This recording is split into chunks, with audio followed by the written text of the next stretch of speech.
بتوانیم دو تا از پهلوانای نامی نکارو خدمت شما معرفی نماییم. به درخواست دوست عزیزم سهیل درخشانی.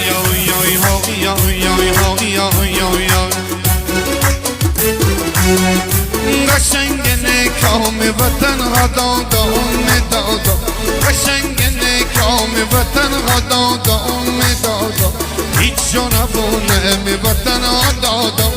پهلوانای فدا باشم خاک پای تی جوانا باشم.